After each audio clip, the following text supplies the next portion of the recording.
నమస్తే అందరికి. నేను ఇప్పుడు ఎక్కడ ఉన్నా అంటే ఇంకో మొత్తం అడవి. దేవబ్రో వాళ్ళ చేనికి వచ్చినాను. చూడొచ్చు, ఇది మొత్తం అడవి. అడవిలో మధ్యలో ఒక చేను అన్నట్లు ఇంతలా కనిపిస్తున్నారా. అక్కడ ఒక మామిడి చెట్టు ఉన్నది. అక్కడ ఏంటంటే ఇప్పుడు మామిడికాయలకు వస్తున్నాం.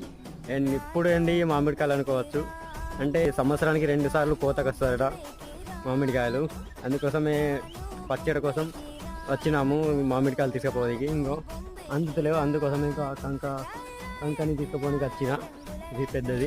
అక్కడ మేము బైక్స్ అదే పార్క్ చేసినాం. కాయన